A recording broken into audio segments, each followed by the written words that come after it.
दोस्तों आज के वीडियो में मैं आपको स्टेप बाय स्टेप पूरा प्रोसेस बताऊंगा कि आप बेरोजगारी भत्ते के लिए ऑनलाइन अप्लाई किस तरह से कर सकते हैं। दोस्तों हो सकता है आज का वीडियो थोड़ा सा लंबा हो, लेकिन यकीन मानिए पूरे यूट्यूब पर आपको ऐसा वीडियो कहीं पर भी नहीं मिलेगा। तो आज के वीडियो में आपको पूरी जानकारी मिलेगी, तो वीडियो को पूरा जरूर देखिएगा, तभी आप बेरोजगारी भत्ते के लिए फॉर्म भर पाएंगे। अब चलिए बात कर लेते हैं डॉक्यूमेंट की।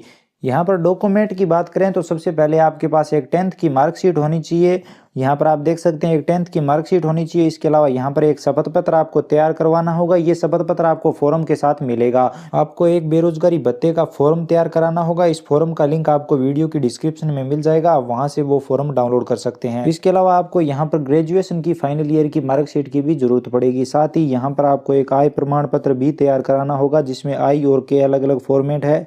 उसका लिंक आपको वीडियो की डिस्क्रिप्शन में मिल जाएगा, वो फॉर्म के साथ ही आपको मिलेंगे। इसके साथ यहाँ पर एक मूल निवास की जरूरत पड़ेगी, एक पासपोर्ट साइज फोटो की जरूरत पड़ेगी, साथ ही यहाँ पर एसबीआई की बैंक डायरी की जरूरत पड़ेगी, और यहाँ पर ये सेल्फ डिक्लेरेशन भी आपको फॉर्म के साथ मिल जाएगा। तो इस कंप्लीट फॉर्म का लिंक मैंने वीडियो की डिस्क्रिप्शन में दे दिया है। इसके अलावा अगर आप SC/ST से आते हो तो आपको जाति प्रमाण पत्र की भी जरूरत पड़ेगी। अब बता देता हूँ उन डॉक्यूमेंट के बारे में जो यहाँ पर अपलोड नहीं होंगे। तो यहाँ पर आपको जन आधार कार्ड या भामाशाह कार्ड की जरूरत पड़ेगी। इसके अलावा वोटर कार्ड या राशन कार्ड में से आप एक डॉक्यूमेंट ले सकते हैं। साथ ही आपके आधार कार्ड में मोबाइल नंबर भी रजिस्टर होने चाहिए। उसके बाद आप गूगल पे आएंगे, गूगल पे आपको सर्च करना है SSO। तो चलिए मैं यहाँ पर SSO लिख के सर्च कर देता हूँ। उसके बाद यहाँ पर राजस्थान सिंगल साइन ऑन पे क्लिक करेंगे। यहाँ पर क्लिक करने के बाद आप यहाँ पर SSO पोर्टल पे आ जाएंगे। उसके बाद यहाँ पर आपको SSO ID एंटर कर देनी है। जिस SSO ID से आप ये फॉर्म भरना चाहते हैं वो SSO ID यहाँ पर एंटर करेंगे, पासवर्ड एंटर करेंगे। पासवर्ड एंटर करने के बाद कैप्चा कोड एंटर करेंगे और लॉगिन पे क्लिक करके लॉगिन कर लेंगे। अगर आपने SSO ID नहीं बना रखी तो इसके लिए आपको यहाँ पर नई SSO ID बनानी होगी।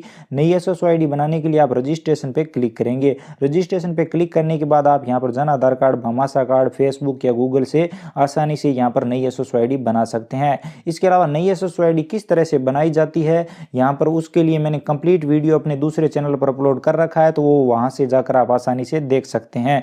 इसके अलावा आप चाहें तो यहाँ पर जन आधार कार्ड से या भामाशाह कार्ड से आसानी से SSO ID बना सकते हैं। इसके अलावा यहाँ पर भी एक वीडियो दिया है डेमो के लिए, तो अगर आप चाहें तो ये वाला वीडियो यहाँ पर क्लिक करके देख सकते हैं और यहाँ से SSO ID बना सकते हैं। तो इसका एक सरल सा प्रोसेस है, तो आप चाहें तो उस वीडियो का लिंक मैं डिस्क्रिप्शन पार्ट में भी दे दूंगा। उसके बाद लॉगिन पे क्लिक करेंगे और यहाँ पर SSO ID और पासवर्ड एंटर करेंगे, कैप्चा कोड एंटर करेंगे, उसके बाद लॉगिन कर लेंगे। यहाँ पर SSO ID लॉगिन करने के बाद आपके सामने एक एम्प्लॉयमेंट का ऑप्शन आ जाएगा। अगर नहीं आए तो आपको यहाँ पर अदर एप्स का जो ऑप्शन है आपको इस पे क्लिक करना है। तो यहाँ पर एम्प्लॉयमेंट का ऑप्शन शो नहीं हो रहा है, तो हम यहाँ पर अदर्स ऐप पे क्लिक करेंगे। तो आप अदर्स ऐप पे क्लिक करेंगे तो आपको यहाँ पर एम्प्लॉयमेंट का ऑप्शन ये वाला मिल जाएगा। तो आपको इस ऑप्शन पे क्लिक करना है नया बेरोजगारी भत्ते का फॉर्म भरने के लिए। तो चलिए हम इस ऑप्शन पे क्लिक कर देते हैं। इस ऑप्शन पे क्लिक करने के बाद आपको यहाँ पर रजिस्ट्रेशन करना होगा।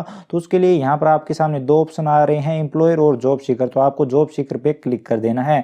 यहाँ पे क्लिक करने के बाद अगर आप न्यू रजिस्ट्रेशन कर रहे हैं तो आप पहले वाला ऑप्शन चुनेंगे। अगर आपने पहले से रजिस्ट्रेशन कर रखा है तो आप यहाँ पर एग्जिस्टिंग यूजर पे क्लिक करेंगे। इस पे क्लिक करेंगे, यहाँ पर पुराने रजिस्ट्रेशन नंबर एंटर करेंगे, सेंड OTP पे क्लिक करेंगे। उसके बाद यहाँ पर OTP एंटर करेंगे और वेरीफाई पे क्लिक कर देंगे। अगर आपने पहले से रजिस्ट्रेशन नहीं कर रखा तो आप न्यू रजिस्ट्रेशन पे क्लिक करेंगे तो आपके सामने फॉर्म आ जाएगा। उसके बाद यहाँ पर आपको सबसे पहले टाइटल चुन लेना है। तो टाइटल चुनने के लिए आपको यहाँ पर अगर लड़का है तो डॉक्टर या आप मिस्टर चुन सकते हैं, अगर लड़की है तो मिस्ट्रेज या फिर मिस चुन सकते हैं। तो आप अपने हिसाब से यहाँ पर सेलेक्ट कर लीजिए। उसके बाद यहाँ पर फर्स्ट नेम एंटर करेंगे। उसके बाद अगर है तो मिडिल नेम और लास्ट नेम भी एंटर कर देंगे। ये दोस्तों ऑप्शनल है, आप चाहें तो यहाँ पर एंटर कर सकते हैं। उसके बाद फादर्स नेम यहाँ पर एंटर करना है। उसके बाद डेट ऑफ बर्थ यहाँ पर सिलेक्ट करेंगे, इसके लिए यहाँ पर क्लिक करेंगे।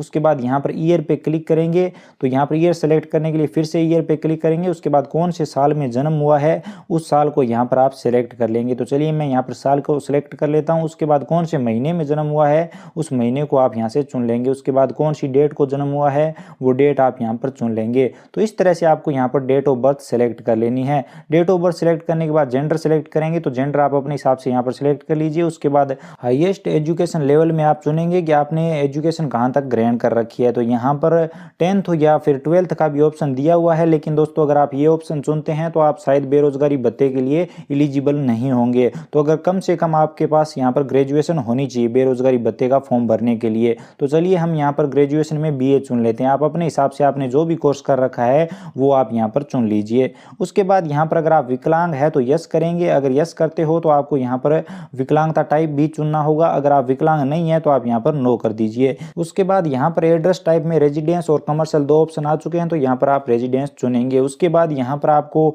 एड्रेस एंटर करना होगा, तो सबसे पहले आप अपने गाँव या शहर का नाम यहाँ पर एंटर करेंगे। तो चलिए मैं यहाँ पर अपने गाँव का नाम एंटर कर देता हूँ। गाँव का नाम एंटर करने के बाद आपको यहाँ पे एड्रेस लाइन 2 में आपको आपकी तहसील या ब्लॉक का नाम एंटर कर देना है। उसके बाद आपका जिला कौन सा है उस जिले का नाम आपको यहाँ पर एंटर कर देना है। तो इस तरह से आपको यहाँ पर कंप्लीट एड्रेस भर देना है। उसके बाद स्टेट ऑटोमेटिक आ चुका है। उसके बाद फिर से यहाँ पर जिला चुनेंगे, आपका जिला कौन सा है।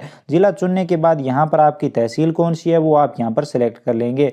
तहसील का नाम चुनने के बाद आपको यहाँ पर अपने गाँव या फिर शहर का नाम यहाँ से चुन लेना है। तो चलिए मैं अपने गाँव का नाम यहाँ पर सिलेक्ट कर लेता हूँ। तो इस तरह से आपको यहाँ पर कंप्लीट एड्रेस भर देना है। उसके बाद यहाँ पर आपके पिन कोड क्या है वो पिन कोड आपको यहाँ पर एंटर कर देने हैं। पिन कोड यहाँ पर एंटर करने के बाद यहाँ पर आप शहरी है या फिर ग्रामीण उस हिसाब से यहाँ पर रूरल या फिर अर्बन चुनेंगे। अगर आप ग्रामीण है तो रूरल चुनेंगे, अगर शहरी क्षेत्र से हैं तो अर्बन चुनेंगे। उसके बाद आपको यहाँ पर एक ईमेल आईडी एंटर करनी होगी, तो यहाँ पर आप एक एक्टिव ईमेल आईडी एंटर कर दीजिए। अगर आपके पास नहीं है तो आप अपने परिवार के किसी भी सदस्य की ईमेल आईडी एंटर कर सकते हैं। उसके बाद मोबाइल नंबर यहाँ पर एंटर करेंगे। उसके बाद यहाँ पर आप अपना धर्म चुनेंगे, आप किस धर्म से आते हैं तो वो धर्म आप अपने हिसाब से सिलेक्ट कर लेंगे। उसके बाद कास्ट कैटेगरी में आप ओबीसी है, जनरल है, एससी एसटी है, आप कौन सी कैटेगरी में आते हैं उस हिसाब से यहाँ पर आप अपनी कैटेगरी चुन लेंगे। तो यहाँ पर बहुत सारे ऑप्शन है, आप अपने हिसाब से यहाँ पर सिलेक्ट कर लीजिए। उसके बाद आधार नंबर एंटर करने का ऑप्शन यहाँ पर नहीं है, क्योंकि आप जैसे ही जन आधार कार्ड या भामाशाह नंबर एंटर करेंगे उसके बाद ऑटोमेटिक यहाँ पर आधार नंबर आ जाएंगे। तो चलिए मैं यहाँ पर एक भामाशाह नंबर एंटर कर देता हूँ। तो यहाँ पर आपको आपके भामाशाह नंबर या फिर Jan Aadhaar card number enter कर देने हैं। तो चलिए मैं आपको भामाशाह कार्ड नंबर एंटर करके दिखा देता हूँ कि किस तरह से यहाँ पर आधार नंबर आते हैं, और बाकी जो डिटेल है वो भामाशाह से ऑटोमेटिक यहाँ पर ले ली जाती है। तो आपको यहाँ पर ध्यानपूर्वक भामाशाह या जन आधार नंबर एंटर कर देने हैं। उसके बाद जैसे ही आप साइड में क्लिक करेंगे नंबर एंटर करने के बाद, तो सारे सदस्य यहाँ पर आ जाएंगे जितने भी भामाशाह या जन आधार कार्ड में होंगे। उसके बाद जिस भी सदस्य का आप फॉर्म भर रहे हो उस सदस्य को आप सेलेक्ट करेंगे। उस सदस्य को जैसे ही आप यहाँ पर सेलेक्ट करेंगे तो उसकी डिटेल यहाँ पर सारी ऑटोमेटिक आ जाएगी, जैसे आधार नंबर आ जाएंगे, इसके अलावा यहाँ पर और भी डिटेल उसकी आ जाएगी। उसके बाद यहाँ पर यूआईडी टाइप में आपको कोई भी डॉक्यूमेंट चुन लेना है। यहाँ पर बहुत सारे ऑप्शन है, तो यहाँ पर आप सेलेक्ट पे क्लिक करेंगे। उसके बाद यहाँ पर आप पासपोर्ट चुन सकते हैं, driving licence, voter card, PAN card, इसके अलावा यहाँ पर आप राशन कार्ड भी चुन सकते हैं। तो अगर आपके पास राशन कार्ड है तो आप राशन कार्ड सेलेक्ट कर लीजिए। उसके बाद आपने जो भी डॉक्यूमेंट चुना है उसका नंबर आप यहाँ पर एंटर कर दीजिए। तो मैं यहाँ पर राशन कार्ड नंबर एंटर करूंगा। उसके बाद यहाँ पर आपको डिजिग्नेशन एरिया एनसीओ कोड चुनना होगा। उसके लिए यहाँ पर सर्च के आइकन पे क्लिक करेंगे। उसके बाद यहाँ पर अपनी एजुकेशन के हिसाब से कोड चुनने के लिए आप यहाँ पर सबसे नीचे आएंगे, नीचे वाला सबसे लास्ट वाला ऑप्शन यहाँ पर चुनेंगे। तो यहाँ पर इस वाले ऑप्शन के आगे जो प्लस का आइकन है इस पे क्लिक करेंगे। जैसे ही प्लस के आइकन पे क्लिक करेंगे तो यहाँ पर आपके सामने 3 ऑप्शन आ जाएंगे। तो यहाँ पर जो पहला ऑप्शन है new workers seeking employed X0 लिखा हुआ है, इस ऑप्शन को आपको चुन लेना है। प्लस के आइकन पे क्लिक करेंगे। जैसे ही आप प्लस के आइकन पे क्लिक करेंगे उसके बाद फिर से आपके सामने 3 ऑप्शन आ जाएंगे। उसके बाद फिर से जो फर्स्ट वाला ऑप्शन है इसे आप चुनेंगे, X00 लिखा हुआ है, आप इस ऑप्शन को चुन लेंगे। प्लस के आइकन पे क्लिक करेंगे। जैसे ही प्लस के आइकन पे क्लिक करेंगे तो यहाँ पर आपके सामने 3 ऑप्शन और आ जाएंगे। तो यहाँ पर फिर से जो फर्स्ट वाला ऑप्शन है workers without occupation matric and above, यहाँ पर लास्ट में देखिए X001 लिखा हुआ है, आपको इस ऑप्शन को चुन लेना है। पहले वाला जो ऑप्शन है इसके आगे जो प्लस दिया हुआ है इसके ऊपर आपको क्लिक कर देना है। जैसे ही प्लस के आइकन पे क्लिक करेंगे उसके बाद यहाँ पर आपकी कंप्लीट डिटेल आ जाएगी। यहाँ पर आपके एजुकेशन के हिसाब से आप आसानी से ये कोड चुन सकते हैं। तो अगर आपने ग्रेजुएशन आर्ट से कर रखी है तो आर्ट चुनेंगे, पोस्ट ग्रेजुएशन आर्ट से कर रखी है तो पोस्ट ग्रेजुएशन चुनेंगे। इसके अलावा यहाँ पर ग्रेजुएशन साइंस, इसके अलावा पोस्ट ग्रेजुएशन साइंस, कॉमर्स, सारे ऑप्शन है, तो आप अपने हिसाब से यहाँ पर सिलेक्ट कर लीजिए। तो चलिए मैं यहाँ पर ग्रेजुएशन आर्ट सेलेक्ट कर लेता हूँ। तो यहाँ पर आप देख सकते हैं आपके कोड इस तरह से आ जाएंगे। तो यहाँ पर इस तरह से आपको कोड चुन लेने हैं। उसके बाद एम्प्लॉयड स्टेटस में भी आपको ध्यान रखना है कुछ बातों का। तो यहाँ पर आपको स्टूडेंट या फिर एम्प्लॉयड नहीं चुनना है। यहाँ पर अगर आपको बेरोजगारी भत्ता चाहिए तो आपको यहाँ पर अनएम्प्लॉयड ही चुनना है। अगर आप यहाँ पर अनएम्प्लॉयड के सिवा कुछ भी चुनते हैं तो आपको यहाँ पर भविष्य में बेरोजगारी भत्ता मिलने में दिक्कत हो सकती है। उसके बाद अगर आपने पहले से रजिस्ट्रेशन कर रखा है तो यहाँ पर रजिस्ट्रेशन नंबर एंटर करेंगे। उसके बाद कब रजिस्ट्रेशन किया था वो डेट भी यहाँ से सेलेक्ट करेंगे, नहीं तो ये कोई जरूरी नहीं है। उसके बाद यहाँ पर आपको एक फोटो अपलोड करना होगा। तो यहाँ पर फोटो का साइज आपको ध्यान में रखना है। आप जेपीजी फॉर्मेट में फोटो अपलोड कर सकते हैं। 1 से 20 KB के बीच में यहाँ पर फोटो होना चाहिए। तो चूज फाइल पे क्लिक करके आसानी से यहाँ पर आप फोटो अपलोड कर देंगे। यहाँ पर फोटो आने के बाद आपको सबमिट पे क्लिक करना है। जैसे ही आप सबमिट पे क्लिक करेंगे तो यहाँ पर सारी डिटेल सबमिट हो जाएगी। उसके बाद यहाँ पर आपको प्रीव्यू दिखाया जाएगा, तो आपको सारी डिटेल की यहाँ पर जाँच करनी होगी। तो हमने यहाँ पर सबमिट पे क्लिक कर दिया है। यहाँ पर थोड़ा सा आपको टाइम लग सकता है, तो आपको इंतज़ार करना है। जैसे ही आपकी डिटेल सबमिट होगी उसके बाद आपको यहाँ पर इस तरह से प्रीव्यू दिखाया जाएगा। तो आपको आपकी सारी डिटेल जांच कर लेनी है ध्यानपूर्वक। अगर आपसे फॉर्म भरते समय कोई गलती हो गई है तो यहाँ पर एडिट का ऑप्शन दिया है, आप एडिट पे क्लिक करके उसमें सुधार कर सकते हैं। नहीं तो आप फाइनल सबमिट पे क्लिक करेंगे और आपका यहाँ पर फॉर्म फाइनल सबमिट हो जाएगा, यानी कि आपका रजिस्ट्रेशन यहाँ पर कंप्लीट हो जाएगा। जैसे आप फाइनल सबमिट पे क्लिक कर देंगे उसके बाद यहाँ पर आपके सामने आपके रजिस्ट्रेशन नंबर आ जाएंगे। तो आप चाहें तो इन रजिस्ट्रेशन नंबर को नोट करके रख सकते हैं। भविष्य में कभी भी आपको इन रजिस्ट्रेशन नंबर की जरूरत पड़ सकती है, तो अगर आप चाहें तो इन्हें नोट करके रख सकते हैं। उसके बाद ओके करेंगे। ओके करने के बाद आपको यहाँ पर बैक टू एसएसओ कर देना है। तो जैसे ही बैक टू एसएसओ करेंगे आप एसएसओ आईडी पे आ जाएंगे। तो अब हमारा यहाँ पर रजिस्ट्रेशन कंप्लीट हो चुका है। अब हमें बेरोजगारी भत्ते के लिए ऑनलाइन अप्लाई करना होगा और साथ में यहाँ पर हमारे डॉक्यूमेंट भी अपलोड करने होंगे। तो इसके लिए यहाँ पर आपको फिर से एम्प्लॉयमेंट वाले ऑप्शन पे क्लिक करना है। इस ऑप्शन पे क्लिक करेंगे तो आपके सामने आपकी पर्सनल इन्फॉर्मेशन आ जाएगी। यहाँ पर आप देख सकते हैं कंप्लीट डिटेल आपकी आ जाएगी। उसके बाद यहाँ पर बेरोजगारी भत्ते का फॉर्म भरने के लिए अनएम्प्लॉयमेंट अनाउंस का जो ऑप्शन है आप इस पे आएंगे तो यहाँ पर आपके सामने एक ऑप्शन आ जाएगा अनएम्प्लॉयमेंट अनाउंस रिक्वेस्ट। तो आपको इस वाले ऑप्शन पे क्लिक कर देना है। उसके बाद यहाँ पर आपके सामने बेरोजगारी भत्ते के क्राइटेरिया को लेकर कुछ शर्तें दी हुई है। तो अगर आप चाहें तो इन शर्तों को ध्यानपूर्वक पढ़ सकते हैं। इन शर्तों को यहाँ पर पढ़ने के बाद आपको यहाँ पर चेकबॉक्स पे क्लिक करना है। उसके बाद कंटिन्यू पे क्लिक कर देना है। उसके बाद यहाँ पर आपको एक ऑप्शन मिल जाता है एड न्यू का, तो आपको इस वाले ऑप्शन पे क्लिक कर देना है। इस ऑप्शन पे जैसे ही क्लिक करेंगे तो यहाँ पर आपकी डिटेल आ जाएगी। यहाँ पर आपको डिटेल चेक करने के बाद नीचे आ जाना है। यहाँ पर सबसे पहले पूछा जा रहा है कि क्या आपने बेरोजगारी भत्ता योजना 2007 और 2012 इसके अलावा अक्ष कुशल योजना 2009 का लाभ लिया है। अगर नहीं लिया है तो आप नो रखेंगे। उसके बाद यहाँ पर पूछा जा रहा है क्या आपने ग्रेजुएशन राजस्थान की किसी यूनिवर्सिटी से किया है, तो अगर किया है तो यस करेंगे। उसके बाद यहाँ पर आप अपनी यूनिवर्सिटी का नाम एंटर करेंगे जहाँ से आपने अपनी ग्रेजुएशन कंप्लीट की है। यहाँ पर यूनिवर्सिटी का नाम इस तरह से एंटर करने के बाद आपसे पूछा जा रहा है कि क्या आप यहाँ पर राजस्थान के मूल निवासी, अगर है तो यस करेंगे, नहीं तो नो करेंगे। उसके बाद परिवार की सालाना आय 2 लाख से कम है तो यहाँ पर आप 2 लाख से कम चुनेंगे, अगर ज़्यादा है तो ज़्यादा चुनेंगे। तो चलिए मैं यहाँ पर कम चुन लेता हूँ।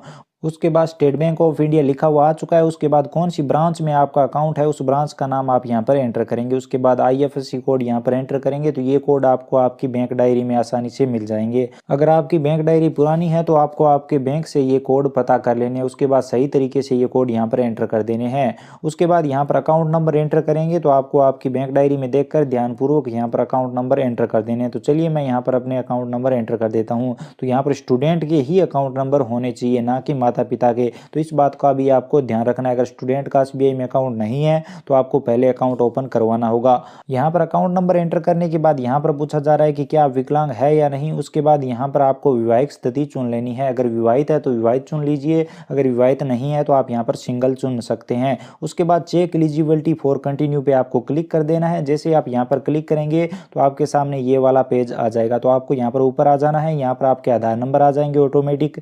उसके बाद यहाँ पर आपको सेंड ओटीपी पे क्लिक करना है। जैसे ही सेंड ओटीपी पे क्लिक करेंगे तो आपके आधार कार्ड में रजिस्टर मोबाइल नंबर पर एक ओटीपी भेजा जाएगा, आपको ओके कर देना है। उसके बाद वो ओटीपी यहाँ पर एंटर कर देना है। यहाँ पर ओटीपी एंटर करने के बाद आपको वेरीफाई पे क्लिक करना है। जैसे ही वेरीफाई पे क्लिक करेंगे तो यहाँ पर आपके आधार नंबर सक्सेसफुली वेरीफाई हो जाएंगे, ओके करेंगे। उसके बाद यहाँ पर आपको डॉक्यूमेंट अपलोड करने होंगे। तो यहाँ पर डॉक्यूमेंट अपलोड करने से पहले अगर आपको फॉर्म अगर आप यहाँ से डाउनलोड करना चाहते हो तो यहाँ से आप फॉर्म डाउनलोड कर सकते हो। तो यहाँ पर सबसे पहले सेल्फ डिक्लेरेशन दिया है। ये सेल्फ डिक्लेरेशन आपको यहाँ पर 4 नंबर में अपलोड करना होगा, तो आप यहाँ पर देख सकते हैं। उसके बाद यहाँ पर इनकम सर्टिफिकेट आई दिया हुआ है, ये आपको यहाँ पर 6 नंबर में अपलोड करना होगा, यहाँ पर आप देख सकते हैं। इसके अलावा यहाँ पर इनकम सर्टिफिकेट के दिया है, ये आपको यहाँ पर 7 नंबर में अपलोड करना होगा। इसके अलावा यहाँ पर एक और सेल्फ डिक्लेरेशन दिया है, ये आपको यहाँ पर 10 नंबर में अपलोड करना होगा। तो अगर आप चाहें तो इनके ओरिजिनल खाली फॉर्मेट यहाँ से भी डाउनलोड कर सकते हैं। डाउनलोड करने के लिए जो पीडीएफ का आइकन बना है इस पर क्लिक करेंगे तो आपके सामने इस तरह से आपका यहाँ पर फॉर्मेट आ जाएगा। उसके बाद यहाँ पर हम डॉक्यूमेंट अपलोड करेंगे तो सबसे पहले यहाँ पर मूल निवास अपलोड करना है। तो यहाँ पर सबसे पहले यूनिक नंबर एंटर करेंगे मूल निवास के। तो अगर आपके पास मूल निवास के ट्रांजैक्शन नंबर है तो वो एंटर कर दीजिए। अगर ट्रांजैक्शन नंबर नहीं है तो मूल निवास के ऊपर जो भी क्रमांक नंबर दिए हैं वो क्रमांक नंबर आप यहाँ पर एंटर कर सकते हैं। तो हमारे पास मूल निवास नया है इसलिए उस पर ट्रांजैक्शन नंबर दिए हुए हैं। तो चलिए हम यहाँ पर ट्रांजैक्शन नंबर एंटर कर देते हैं। ट्रांजैक्शन नंबर एंटर करने के बाद आपको यहाँ पर मूल निवास की इशू डेट सेलेक्ट करनी होगी। तो यहाँ पर जिस भी डेट को मूल निवास जारी हुआ है वो डेट यहाँ पर आप सिलेक्ट कर लीजिए। यहाँ पर इशू डेट सेलेक्ट करने के बाद आपको चूज फाइल पे क्लिक करना है और यहाँ पर आपको मूल निवास अपलोड कर देना है। यहाँ पर आपको मूल निवास को PDF फाइल में अपलोड करना है। यहाँ पर आप साइज 300 KB से कम रख सकते हैं। उसके बाद यहाँ पर आप देख सकते हैं PDF आ चुकी है। उसके बाद अपलोड पे क्लिक करेंगे। जैसे ही आप यहाँ पर अपलोड पे क्लिक करेंगे तो आपका डॉक्यूमेंट यहाँ पर अपलोड होना स्टार्ट हो जाएगा। तो यहाँ पर थोड़ा सा टाइम लग सकता है, आपको इंतजार करना है। उसके बाद यहाँ पर अपलोडेड लिखा हुआ आ जाएगा। तो यहाँ पर आप देख सकते हैं डॉक्यूमेंट अपलोड हो चुका है। उसके बाद इस डिटेल में भी आप कोई भी सुधार नहीं कर पाएंगे। उसके बाद आपको व्यू पे क्लिक करना है और देख लेना है कि आपका डॉक्यूमेंट डिजिटली वेरीफाई हुआ है या नहीं। तो जैसे ही आप व्यू पे क्लिक करेंगे तो आपका डॉक्यूमेंट यहाँ पर इस तरह से खुलकर आ जाएगा। तो यहाँ पर आपको इंतजार करना है। उसके बाद यहाँ पर आप जैसे ही नीचे आएंगे तो यहाँ पर आपके सामने एक और QR कोड आ जाएगा। तो यहाँ पर आपका जो डॉक्यूमेंट है वो डिजिटली वेरीफाई हो चुका है। तो इस तरह से आपको यहाँ पर चेक कर लेना है। उसके बाद यहाँ पर ग्रेजुएशन की मार्कशीट अपलोड करेंगे। तो यहाँ पर ग्रेजुएशन फाइनल ईयर के रोल नंबर आपके जो भी है वो आप यहाँ पर एंटर कर देंगे। उसके बाद उसी तरीके से यहाँ पर मार्कशीट की इशू डेट क्या थी वो सिलेक्ट करेंगे। उसके बाद चूज फाइल पे क्लिक करेंगे और उसी तरीके से यहाँ पर मार्कशीट भी अपलोड कर देंगे। तो चलिए यहाँ पर हमने मार्कशीट को सिलेक्ट कर लिया है, अपलोड कर देते हैं। तो इस तरह से यहाँ पर मार्कशीट अपलोड कर देंगे। ग्रेजुएशन की मार्कशीट अपलोड करने के बाद आपको उसी तरीके से 10th की मार्कशीट अपलोड करनी है। तो सबसे पहले यहाँ पर 10th के रोल नंबर एंटर करेंगे। उसके बाद 10th की मार्कशीट की इशू डेट क्या है वो इशू डेट आपको यहाँ पर सिलेक्ट कर लेनी है। उसके बाद यहाँ पर मार्कशीट अपलोड करेंगे, चूज फाइल पे क्लिक करेंगे, सिलेक्ट करेंगे, उसके बाद अपलोड पे क्लिक कर देंगे। यहाँ पर 10th की मार्कशीट अपलोड करने के बाद आपको यहाँ पर एनेक्सर 1 यानी ये वाला शपथ पत्र अपलोड करना होगा। तो यहाँ पर यूनिक नंबर में अगर आपके पास कोई नंबर नहीं है तो आप यहाँ पर नोटेरी के रजिस्ट्रेशन नंबर या फिर नोटेरी के सीरियल नंबर आप यहाँ पर एंटर कर देंगे। जो भी नोटेरी वकील ने नोटेरी करके दिए उसमें आपको यहाँ पर रजिस्ट्रेशन नंबर मिल जाएंगे। तो उस फॉर्म में आप देख लीजिए उस शपथ पत्र पर। उसके बाद यहाँ पर आप वो सीरियल नंबर या फिर रजिस्ट्रेशन नंबर एंटर कर दीजिए। तो चलिए मैं यहाँ पर रजिस्ट्रेशन नंबर एंटर कर देता हूँ। उसके बाद यहाँ पर आपको इशू डेट में क्या सिलेक्ट करना है कि जिस भी डेट को आपने वो शपथ पत्र तैयार करवाया है वो डेट लगी हुई होगी नोटेरी की, तो वो डेट यहाँ पर आप सिलेक्ट कर लेंगे। उसके बाद उसी तरीके से आप इसे भी अटैच करेंगे, ओपन पे क्लिक करेंगे, उसके बाद अपलोड पे क्लिक करेंगे। तो इस तरह से आप शपथ पत्र अपलोड कर देंगे। उसके बाद उसी तरीके से आपको यहाँ पर बैंक डायरी भी अपलोड करनी है। तो यहाँ पर बैंक अकाउंट नंबर एंटर करेंगे। बैंक अकाउंट नंबर एंटर करने के बाद बैंक डायरी की इशू डेट सेलेक्ट करेंगे। उसके बाद बैंक डायरी को सिलेक्ट करेंगे और अपलोड पे क्लिक करेंगे। तो यहाँ पर आपकी बैंक डायरी अपलोड हो जाएगी। उसके बाद उसी तरीके से इनकम डिक्लेरेशन आई अपलोड करेंगे। तो उसके लिए यहाँ पर नोटेरी की रजिस्ट्रेशन नंबर एंटर करेंगे। उसके बाद इशू डेट में आप किस डेट को आपने बनवाया है वो डेट सेलेक्ट कर लेंगे। उसके बाद चूज फाइल पे क्लिक करेंगे। यहाँ पर इनकम डिक्लेरेशन को सिलेक्ट करेंगे। उसके बाद अपलोड पे क्लिक करेंगे। तो यहाँ पर इस तरह से आप इनकम डिक्लेरेशन आई को भी अपलोड कर देंगे। तो इस तरह से ये सारे डॉक्यूमेंट आपको यहाँ पर अपलोड कर देने हैं। यहाँ पर आप देख सकते हैं हमने सभी डॉक्यूमेंट को अपलोड कर दिया है। यहाँ पर डॉक्यूमेंट अपलोड करते समय बहुत से लोगों को कंफ्यूजन होता है कि ये जो लास्ट वाला सेल्फ डिक्लेरेशन है ये कहाँ पर मिलता है और कौन सा होता है। तो यहाँ पर आप देख सकते हैं ये लास्ट वाला सेल्फ डिक्लेरेशन आपको यहीं पर मिल जाएगा। आप देख सकते हैं किस तरह का होता है वो भी मैं आपको बता देता हूँ।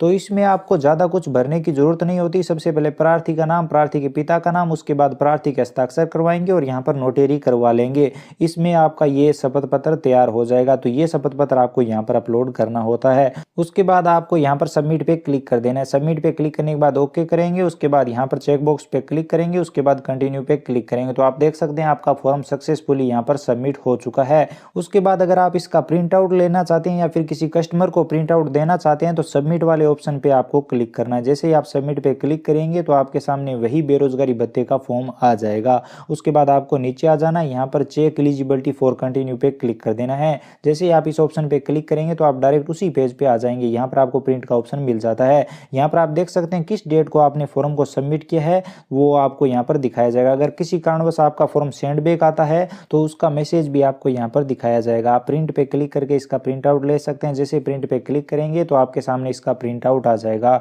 इस प्रिंट आउट में सबमिट लिखा हुआ होगा, आप यहाँ पर देख सकते हैं, और डेट भी लिखी हुई होगी। तो ये प्रिंट आउट चाहें तो आप सेव करके रख सकते हैं या फिर कस्टमर को दे सकते हैं। उसके बाद स्टेटस देखने के लिए डैशबोर्ड पे क्लिक करेंगे। जैसे ही डैशबोर्ड पे क्लिक करेंगे फॉर्म का स्टेटस आ जाएगा। यहाँ पर स्टेटस में आप देख सकते हैं यहाँ पर सबमिट के आगे 1 लिखा हुआ है। यहाँ पर सबमिट के आगे आगे आप देख सकते हैं 1 लिखा हुआ है, इसका मतलब यहाँ पर हमारा फॉर्म सबमिट हो चुका है। उसके बाद कॉल फॉर फिजिकल वेरिफिकेशन में जाएगा, उसके बाद यहाँ पर वेरीफाइड होगा, उसके बाद अप्रूव हो जाएगा। जैसे यहाँ पर फॉर्म अप्रूव हो जाता है उसके बाद पैसे मिलने स्टार्ट हो जाते हैं। अगर किसी कमी की वजह से फॉर्म वापस आ जाता है, सेंड बैक आ जाता है, तो यहाँ पर बैक टू सिटीजन के आगे 1 लिखा हुआ होगा। उसके बाद फॉर्म में सुधार किस तरह से करना है उसके लिए भी मैं कंप्लीट एक अलग सी वीडियो लेकर आऊँगा। इसके अलावा यहाँ पर अगर आपका फॉर्म अप्रूव हो जाता है और आपको पैसे मिलने लग जाते हैं तो आप यहाँ पर अपने पेमेंट की डिटेल भी चेक कर सकते हैं। पेमेंट स्टेटस पे क्लिक करेंगे तो यहाँ पर आपको आपके पेमेंट की डिटेल दिखाई जाएगी कि किस महीने के कितने रुपए आपके खाते में आए हैं, वो यहाँ पर आप चेक कर सकते हैं।